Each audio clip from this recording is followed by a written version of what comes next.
idea when we started the magnitude of what we were getting into. No matter how bad your worst day is, it is nothing compared to what the average farm animal is undergoing every day for weeks, for months, or even years. 3 years in the making, 150 hours of footage. I don't know what other industry can compare to the agribusiness, biotech, pesticide conglomerates, maybe military contractors. Countless interviews throughout the world with activists, scientists, victims, ranchers, farmers, doctors and consumers. Opinions on every side of the issues. Some people believe the worst is over. Some believe the worst is yet to come. You know, we were talking this morning after church about terrorism. We all lived in such a safe cocoon, it couldn't happen to us, terrorism. And I think a lot of the stockmen feel mad cow disease couldn't happen to us. It's all crucial to finding a balance that has the potential to change the way that people think and feel.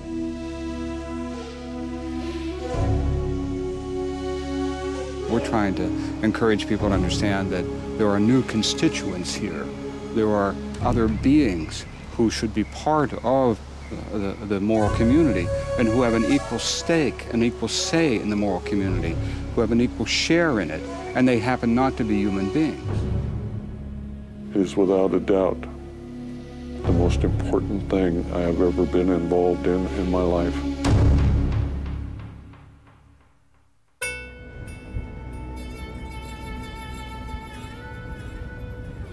My name's Howard Lyman. I used to be a rancher in Montana, raising cattle for slaughter. Now, years later, I'm a vegan. That's a vegetarian minus dairy products. And in Montana, you're probably safer getting caught stealing horses than admitting to being a vegetarian.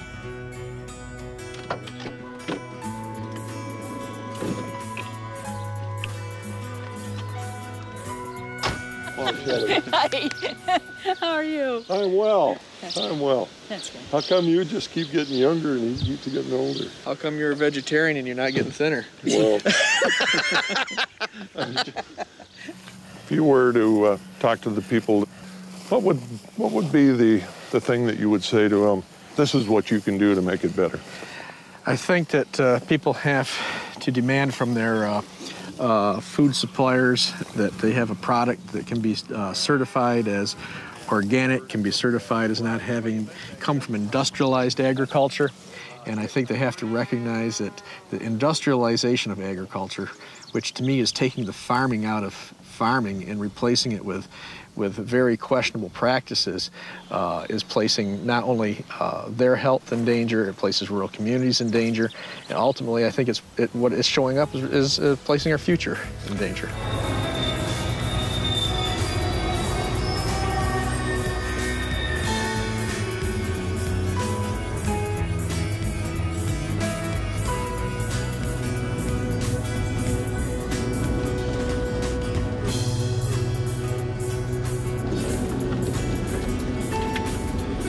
I don't guarantee you we're at the right place, but we'll soon know.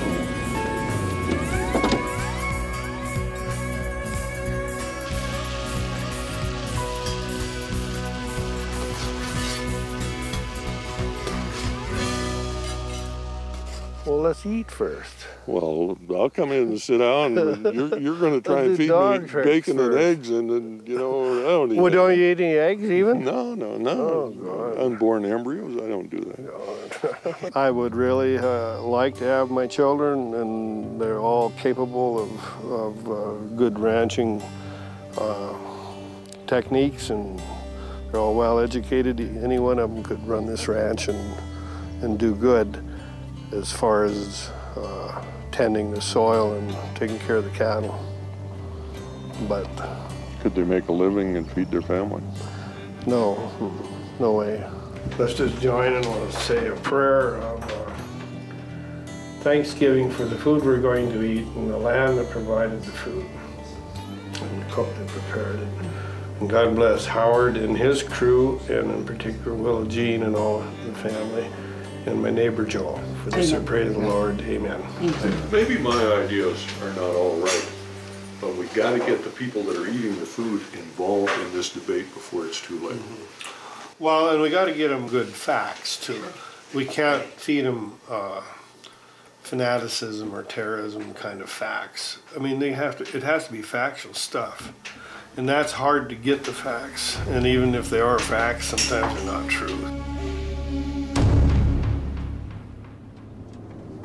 Well, I'll tell you, it looks a lot better than what it is when you look at what's in front of us. This was one of the largest dairies in Montana, one of the oldest. And we will see this time and time again, that you just can't make a living in agriculture. How are you today? What in the world are you doing out here? I know that agriculture is in trouble, and I'm not at all optimistic about the new farm bill. American agriculture is in deep trouble, and very few people realize it. And when they do realize it, as you indicated earlier, it's probably going to be too late.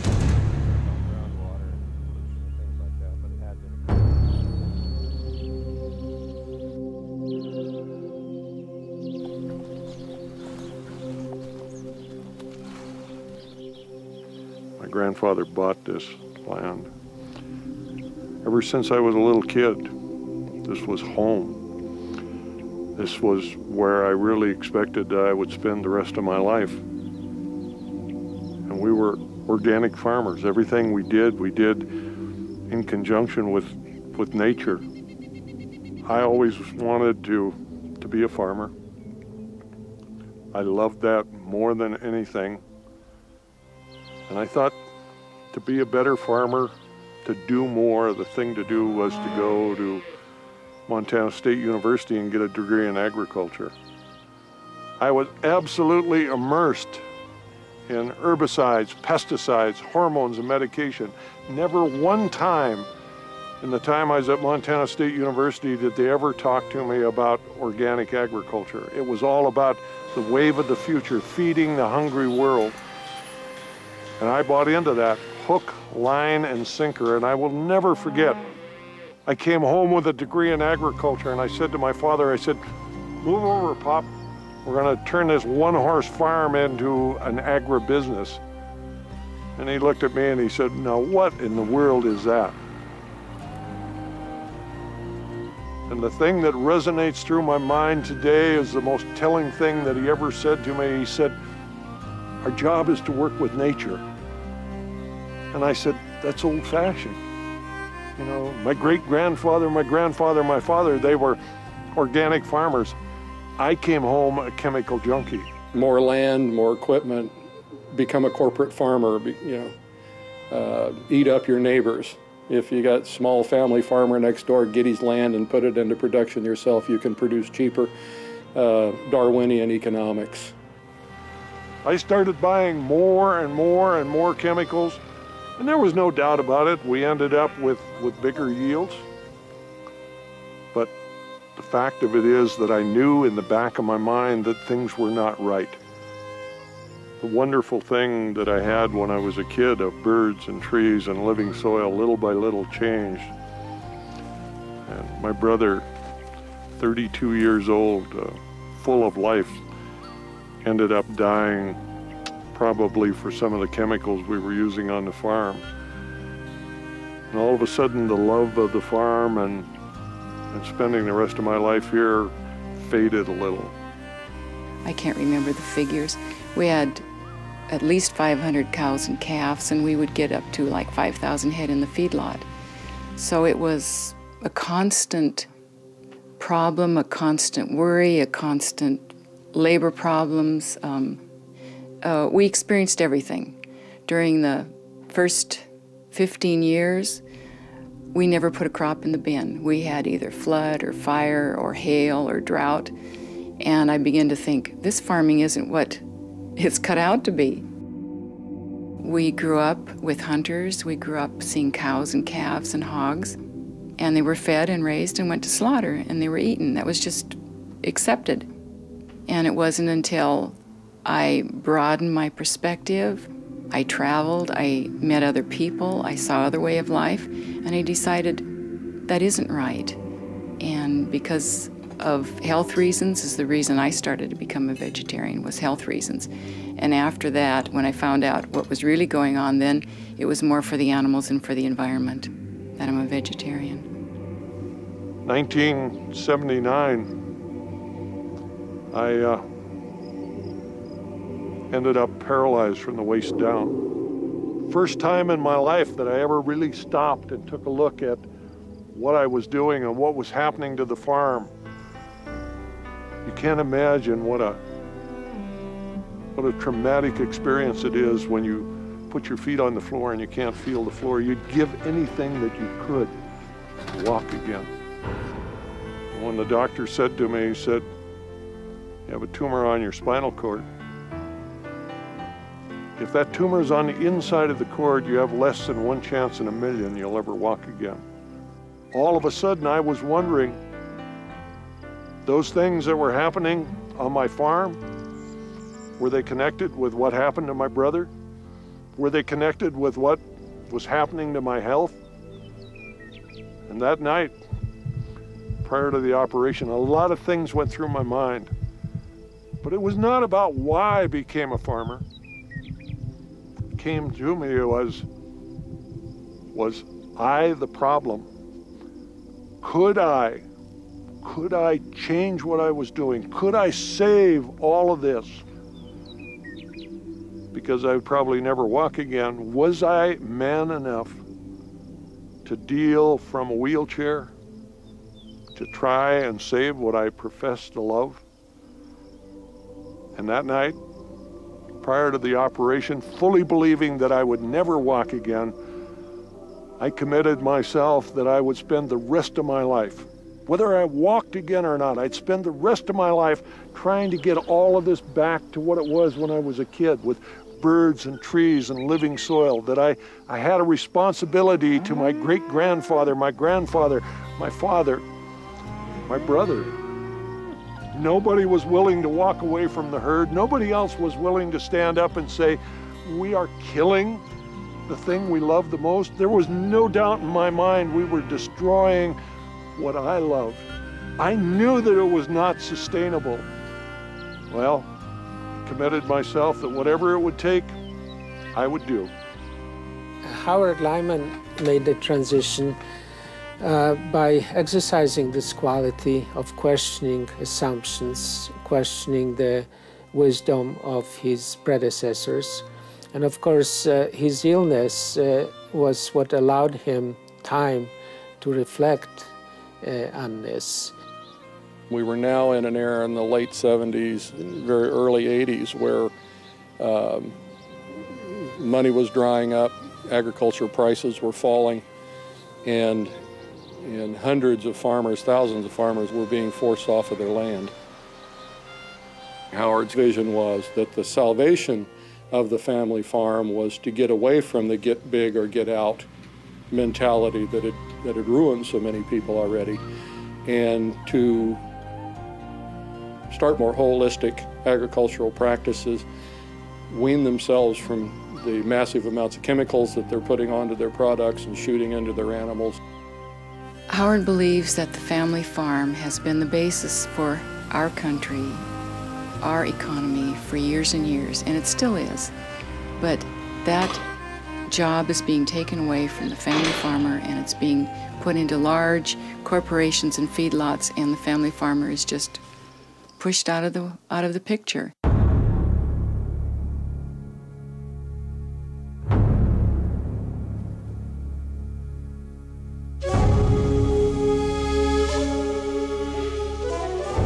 And that second season to work for him, he was significantly different. The things that had been a crisis, you know, equipment breaking, things that stopped the production, the first year I was here weren't the same big deal the second year.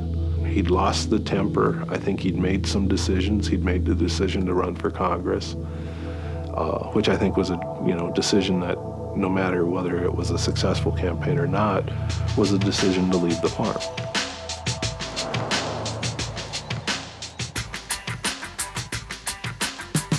So it was a series of things that just ended up putting us in Washington, D.C. And it was just a step in our progression.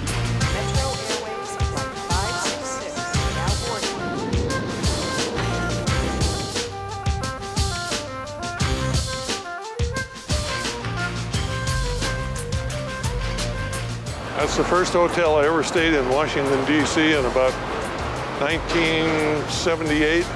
Right. Believe it or not, the rooms were $100 a piece. Coming from Montana, I almost had a heart attack.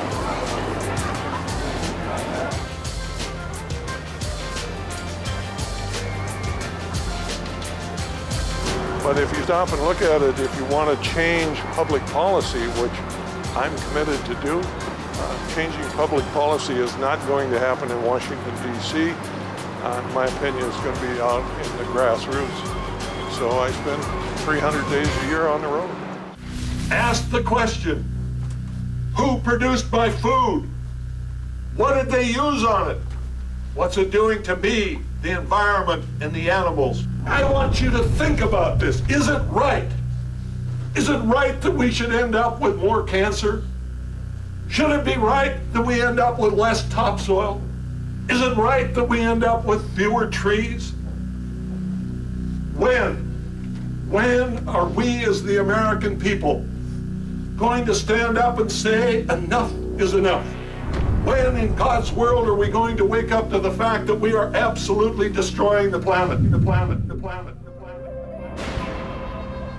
My first experience with Howard was going to Senate office to House office, and trying to get a bill introduced and passed to stop the patenting of animals. And Howard was, I don't know how much prior experience he'd had lobbying in Washington, but he was an exceptional lobbyist. And we actually did get a bill that essentially did what we wanted as far as animal patenting through the House. We actually got a bill passed. We become so protected by what we believe are government regulations that are there to protect our health and welfare. And in many cases, that's not necessarily the case. And I think it has been proven since Howard started delivering his message that things like a mad cow in the world can happen. He was one of the first people that I know of nationally that had the courage to stand up and start warning the world that a disease like mad cow could happen and would happen if they didn't change their ways. It was the summer of 2002, and I felt strongly that the environment, the animals, and the family farmer were in trouble. And that Congressman Kucinich, one of the only vegetarians on Capitol Hill, would listen to me. I thought it was really interesting when they went out and they actually went to the feed preparers, and they found that 20% of them were out of compliance. Now, in England, they banned feeding of all animals to animals. What we did, it was just ban feeding cows, sheep, and goats back to cows, sheep, and goats. But we still allow the feeding of cow blood back to cows. If you're discovering that the compliance which is necessary to assure public health security is not being obtained, then we have an obligation to get after the FDA and get them to do their job, which is the job of assuring that the food that's consumed in this country is safe for consumption. And furthermore, there's an issue of how we deal with the animals themselves in a humane way.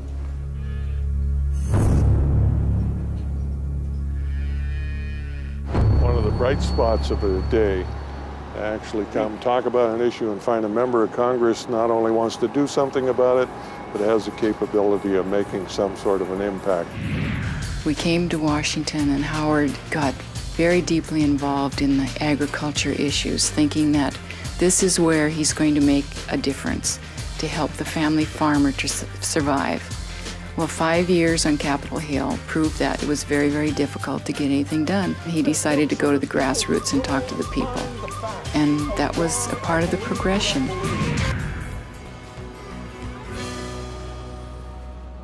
Everything that we started doing in the early 90s around Beyond Beef, around Pure Food Campaign, around Center for Food Safety's work, things like that, basically have helped build a growing movement towards a greater connection with the food that you eat. People aren't just walking in their supermarkets and picking up, some slick packaged piece of meat. They are making the connection. They're not letting this distance hide from them the cruelty, and really the criminal cruelty that's happening to these animals. Because people like yourself have gone to community after community to show them the actual pictures. This is actually what's happening. This is what, and I think once people see it, most people are good people, they don't want to be responsible for this kind of cruelty, but they have to get that crucial thing of awareness. I think that's the change we're seeing, particularly the younger generation. They are aware. It's no longer a secret. They know the cruelty that's going on. And that's why I think once people know, they're going to make sure it stops. This is my entire life. The reason that I did what I did is because of the love of the animals. To stand belly deep in grass, to end up being able to commune with cows. Look in their eyes. There's not a bad bone in these cows' bodies.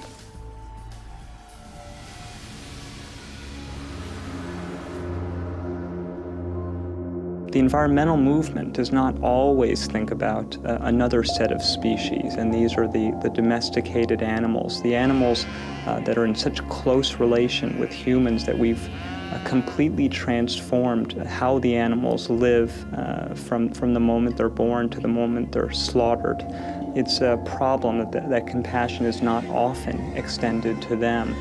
But I think that that's a leap that the environmental movement, groups like World Watch, will have to make, not only if we want to come to grips with the ecological problems associated with animal production and begin reversing them, but I think it will ultimately be one of the strongest and most compelling arguments that we can make for people to stop eating meat and thereby prompt this great reduction in the environmental toll of meat production. I mean, the planet has had a hard enough time sustaining high meat diets of a relative minority of the global human population, mostly Americans, Europeans, Japanese, and some wealthy elites throughout the rest of the world. But the scenario of 1.3 billion Chinese, or the majority of India, or the majority of Africa moving to a high meat diet is almost inconceivable from a resource perspective, let alone from a public health perspective. We're going to PCRM, Physicians Committee on Responsible Medicine, and do a guy by the name of Neil Bernard. He's a doctor. Did you ever think growing up in North Dakota we'd ever see the day they'd be selling bottled water? It's astounding how things have changed. I mean, it used to be the meat case, the dairy case, small amounts of vegetables, that was pretty much it. Do you have any experience on something like this? I'll tell you, when I was a kid growing up in North Dakota, it was bologna sandwiches and whatnot every single day. That was the way we ate. And somewhere along the line, we started to ask ourselves the question, why is it that we have 4,000 heart attacks every single day in this country? Why is it that a third of Americans succumb to cancer? And it's not all genetics. It's not all the air we breathe. Part of it is what's on our plate, and that's got to change. Well, it amazes me, being an ex-cattleman myself, how many times I go around the country now and somebody comes up to me when nobody's around and saying, you know, I raise cattle. Of course, I don't eat them anymore.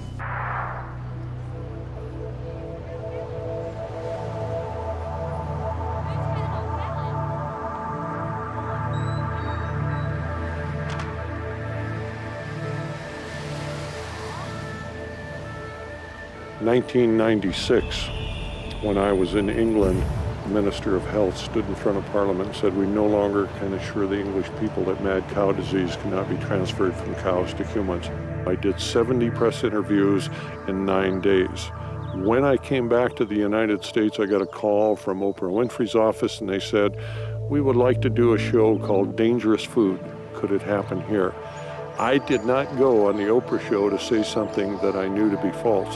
I went there to inform people about the practices that we were doing in factory agriculture, grinding up cows and feeding them to cows. Now, Oprah, when she heard this, she turned to the man from the National Cattlemen's Beef Association and said, are we feeding cows to cows? After a significant pause and a few ohs and ahs, he said, well, a limited amount of that is going on. Oprah was horrified, and she said, it has just stopped me cold from eating another burger. I'm stopped. And I can remember thinking right then, oh my God, it's going to be a great day.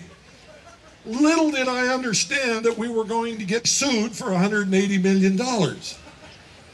Little did I understand that we were going to do a show for 20 million people, and by the time we got done of being in court, that over 200 million people would know about the issue. And I really didn't get concerned about it until the time came when Howard was sitting in the courtroom. And there was a gag rule. And the only thing that I could learn that was going on is what I heard on television or in the newspapers. Howard could not call me. He could call me, but he couldn't talk about the trial. That was a very stressful thing because I didn't know what my husband was thinking.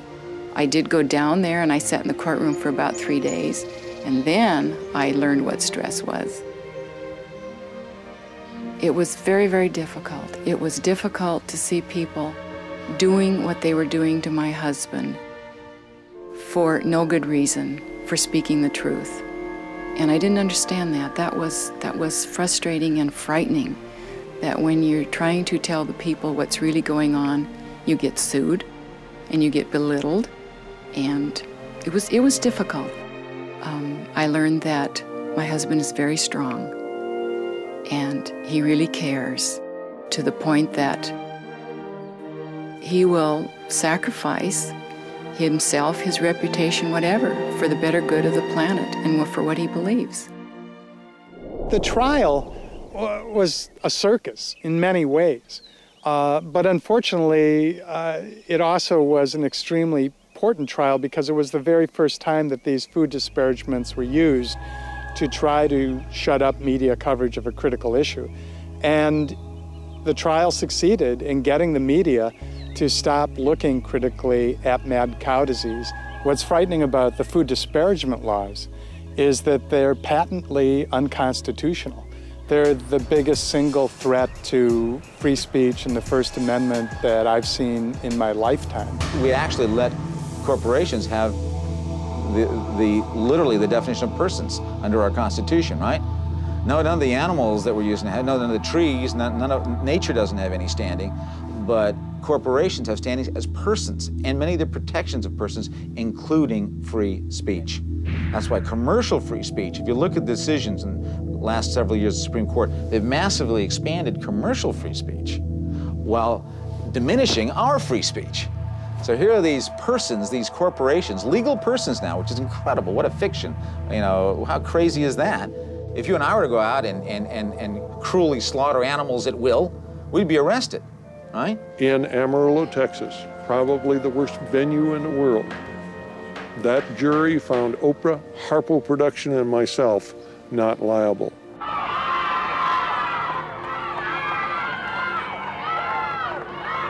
My reaction is that free speech not only lives, it rocks. All I want to know is, are you guys going to defend me this next time? Come talk to us. Yeah, come talk to us first next time. You know, don't rely on Oprah's lawyers. Get some old public interest lawyers involved in this. They'll kick some ass. We won't make settlements. We'll get to the constitutional issue, absolutely. I think some of the most eloquent critics of what animal agriculture has become are longtime farmers and ranchers like Howard Lyman. You know, people who grew up farming or milking cows and have been absolutely horrified by how animals have been turned into nothing but mechanical devices that are kept penned up, pumped full of drugs, The only emphasis is on producing animal products as cheaply and quickly as possible.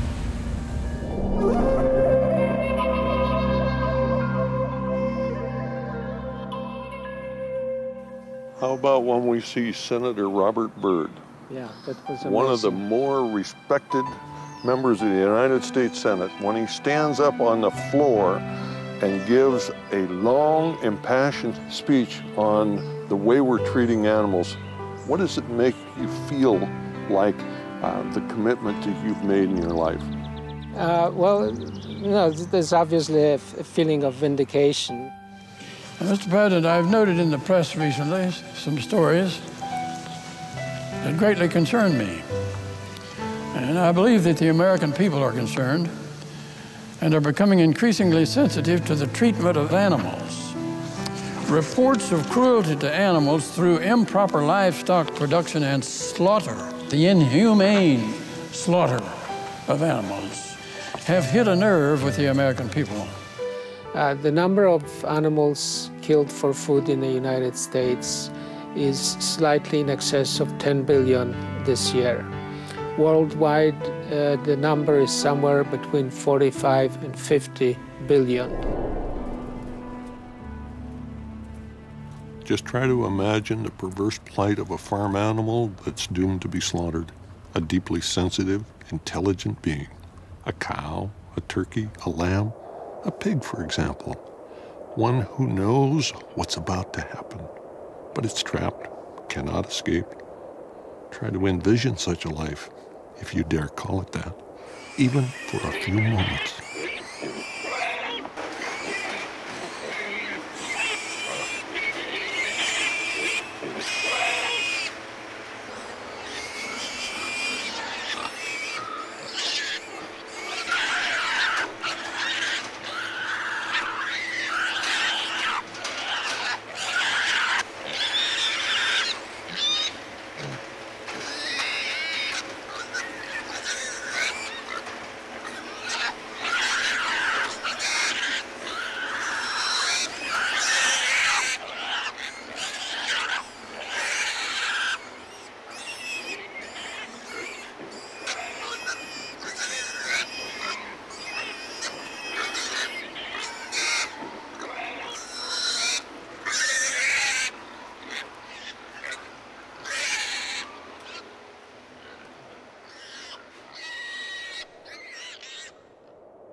There was Gandhi in my head saying, you can't, what are those dead body parts doing? And at the same time, our dog dies, and I put two and two together.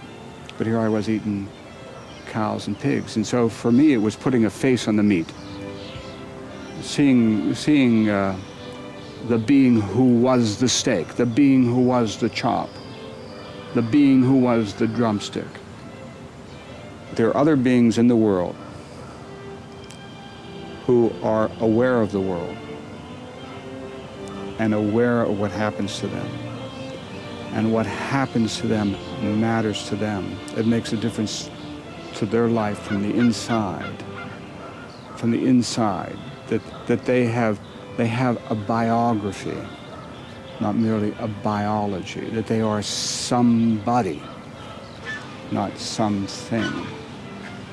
And what happens when you have that awareness is you understand that those beings have no voice.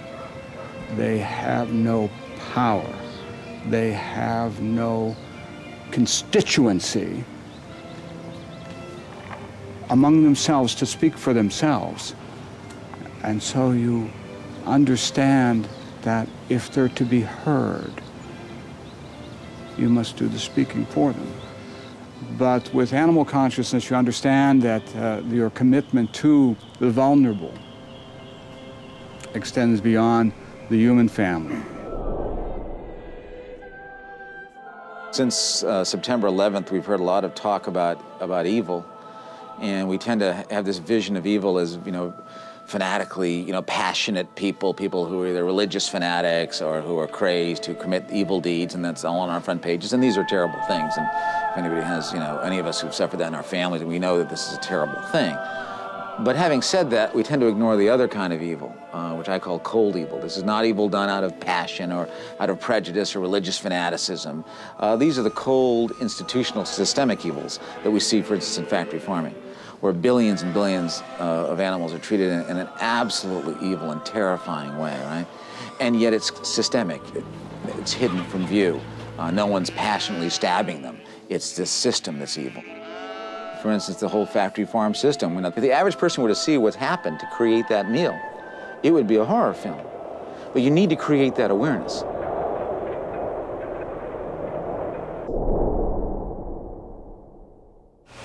Rural America eats a lot of meat, and we are concerned. But when it comes from a farm fresh beef, such as ours, we are a lot more safer than we are in other parts where it's shipped all over the country. Concerns about killing cattle and that. How else are you going to do it? If people want the meat, you have to kill them and skin them before you can cut them up. In talking with people across America and Europe, I find that they come to the issues of animal rights, of diet, the environment, and of agriculture from countless perspectives. I want to believe that no one is deliberately cruel to animals, and everyone seems to agree on at least one point. They want to be assured of healthy food. And that's why these many animal-related diseases, whether scrapie, hoof and mouth, BSE, mad cow disease, and the mysterious prions that seem to trigger it, are so frightening.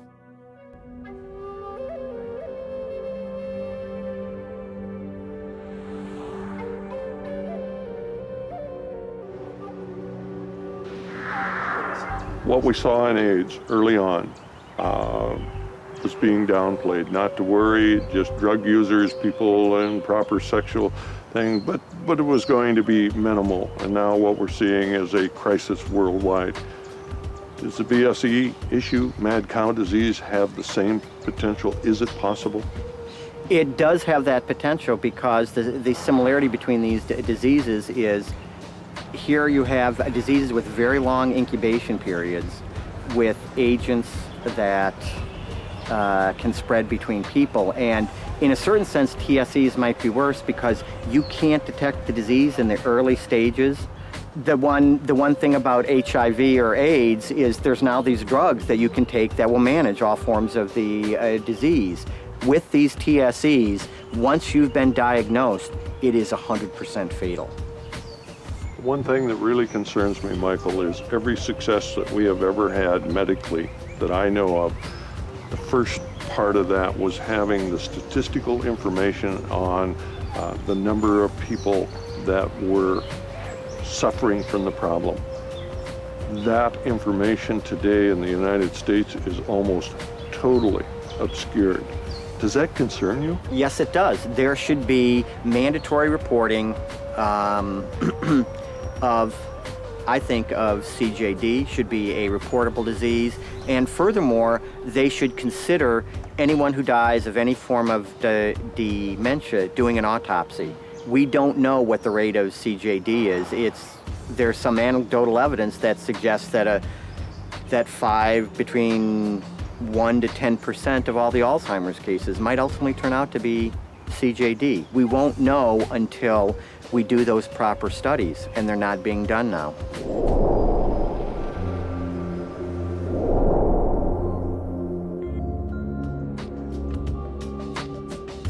Do you believe in what you've seen in Europe, that the likelihood is that the United States, we don't have a spongiform disease in the cattle herd? I personally believe that sooner or later there's going to be the case of BSE in the U.S.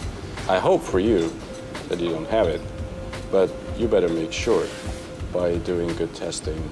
Will you come to the U.S. and eat beef? Yes, but what I usually try to do is also here in Switzerland I mean, since I have the choice of eating tested beef, at least I know that I'm not eating a full-blown BSE animal. So that certainly gives me some reassurance. The other point is that I've changed my eating habits somewhat, going more to fish and vegetarian.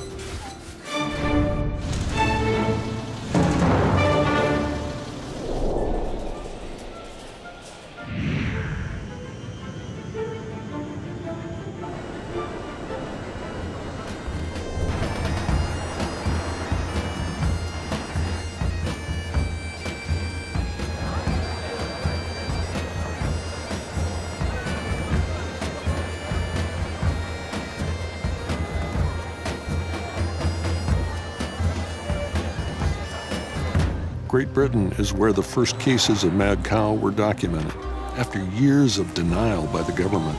Today, in Edinburgh, scientists are tracking this fatal illness in humans, which is now known as variant or new variant CJD, Creutzfeldt-Jakob disease.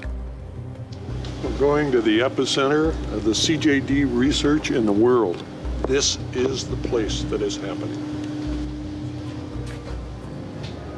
This is we call this the high-risk area, but don't worry, there's no sort of, I wouldn't take you in if there was anything that's getting done, what's getting done is quite safe. Is there any agreed upon time of incubation? The short answer is no. There's great uncertainty about what the incubation period might be.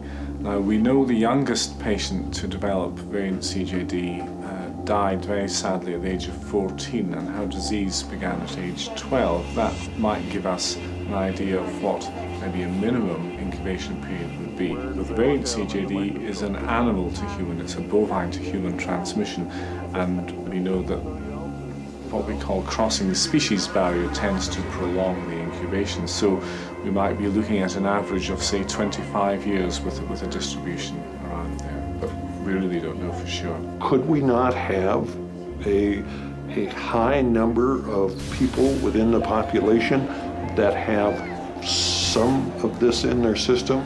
That is a possibility, and one of the problems is that we have no easy means to identify who is incubating this disease and who isn't.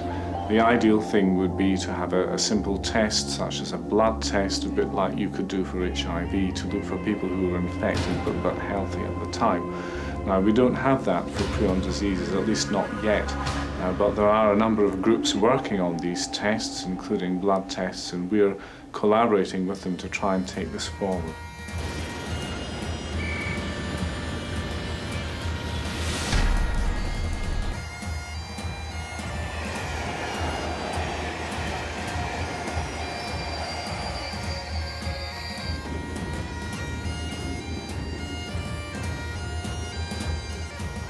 We're going to go and visit some farmers and actually take a look at rural England where the problem was. A problem that pitted hundreds of years of traditional agricultural practices against the modern-day outbreak of animal epidemics. Not only mad cow disease, but hoof and mouth, which resulted in the British government placing under quarantine scores of farms and slaughtering millions of animals. Of course, the tragic irony is that many of those animals were going to be slaughtered anyway, for food. If we look back when you got married and what it is now. We were proud to be farmers, and we were proud and always thought that we would be producing food for people in this country forever. I mean, it was never anything else ever crossed your mind other than we would be making food and feeding the British population. And we'd be doing a good job, and folks used to pat us on the back and say, yeah, you know, you're farmers, well done. Now you go out, you don't tell them you're farmers, because you just get stick and criticism, and the reality is, people in this country have never lived longer, they've never been healthier, they've never had a better choice of food, yet we're criminals, we're poisoning everybody, is the perception. And it's madness. And I don't know how we've got to this position where we're ashamed to admit to being farmers and are looking at getting out of the industry because we think there isn't a future for growing food in Britain. love to be able to think that my children or my grandchildren would have the opportunity to farm. For me, it's a way of life, seriously hard work, but we do it because we enjoy it. I have to say that the last 2 or 3 years, the enjoyment side has waned considerably. If we didn't want this way of life, we'd sell up, invest the money, and be seriously better off.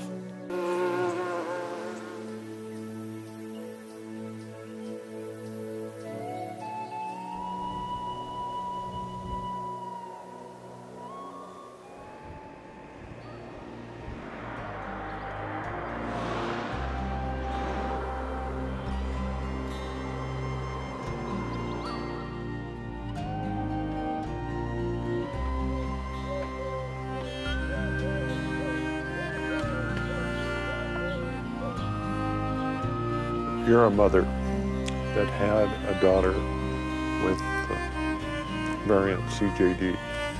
Would you give me, from the mother's perspective, what it was like to watch your child die?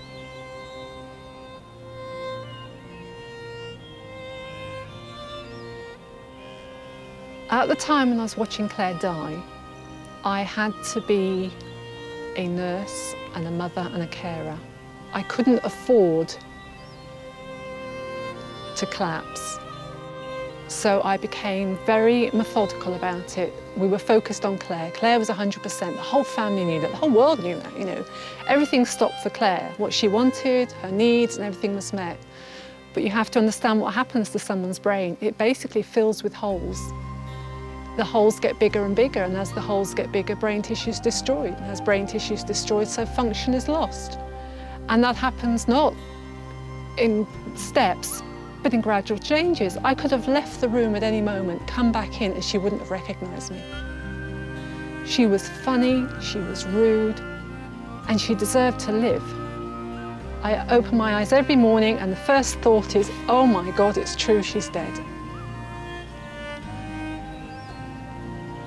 You know, my Claire, my little Clara Jane, is dead. It's, and not from something, you know, from, she's one of 125 at the present day in the world that are being admitted to. You know, fraction. I knew she was rare, I knew she was amazing, I knew she was, you know, but no, I mean, I'll never forget her. And I'll never, never forgive those people that if they'd made a different choice on a different day, she'd still be with us. Will there ever be a day in the rest of your life you will not work for solving this issue for other parents? Every day I say, I have to stop.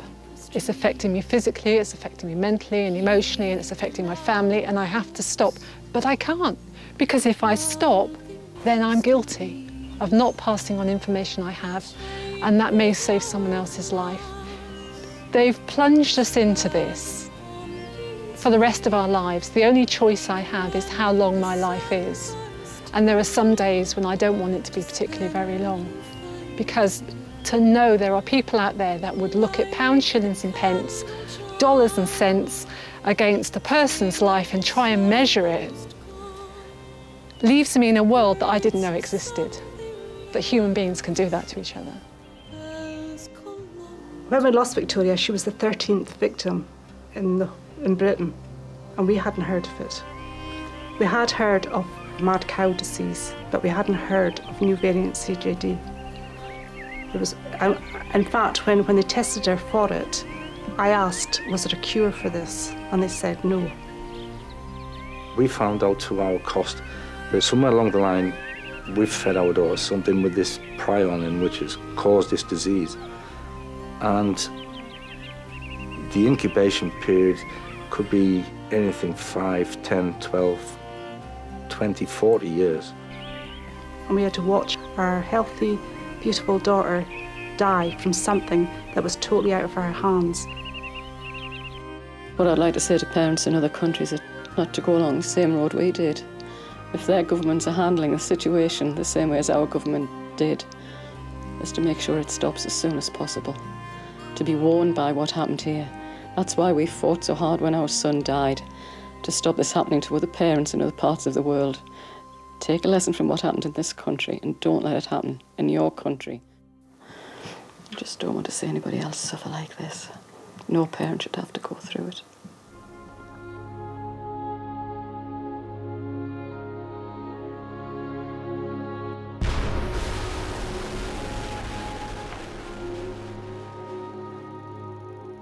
How do you get up in the morning in the face of the news that you're reading that things are getting worse? And here I think is where history is where we turn for encouragement and instruction.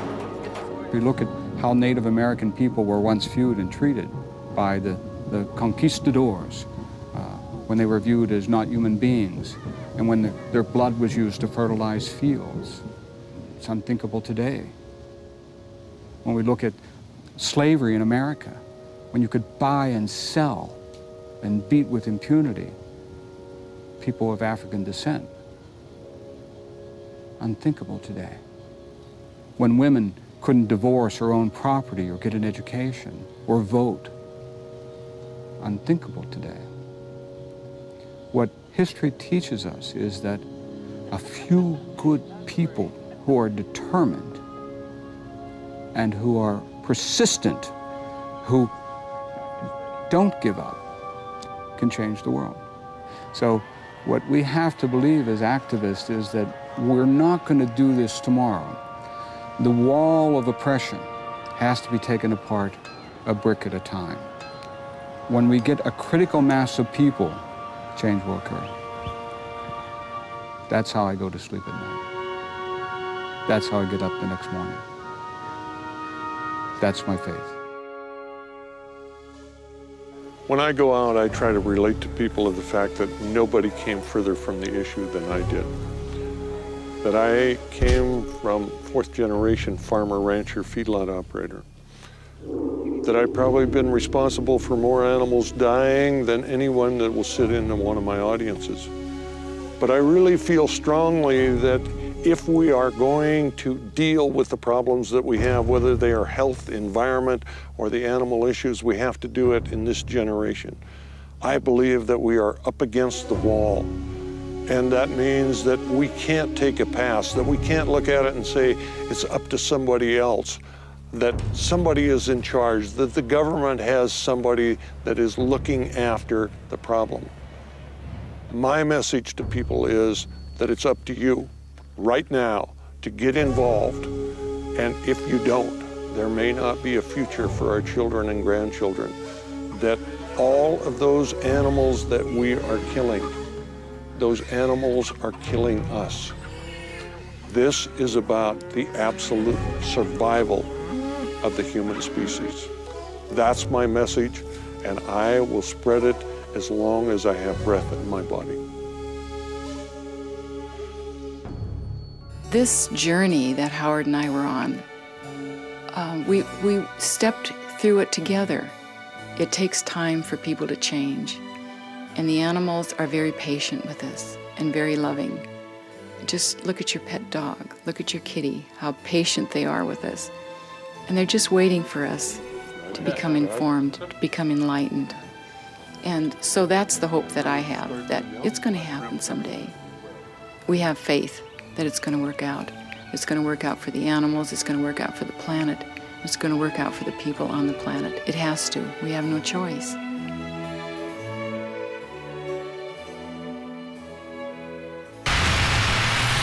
Today, we received word from USDA's National Veterinary Services Laboratories in Ames, Iowa, that a single Holstein cow from Washington State has tested as presumptive positive for BSE, or what is widely known as mad cow disease. Despite this finding, we remain confident in the safety of our food supply. The risk to human health from BSE is extremely low.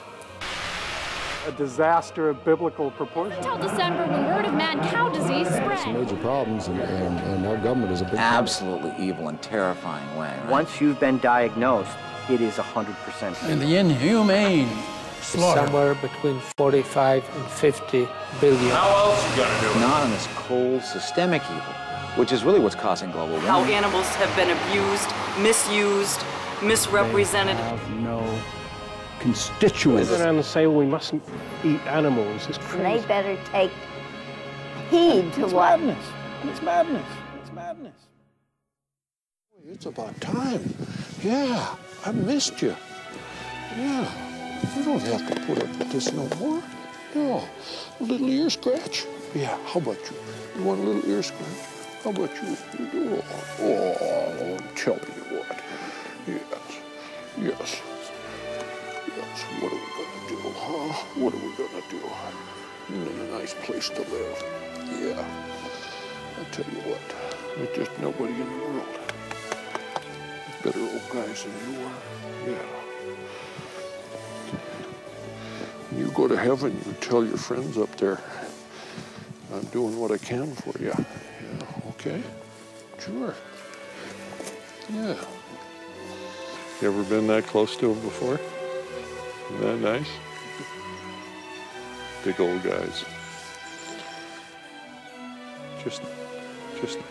Just nothing in the world that has a more serene face than a big old bovine.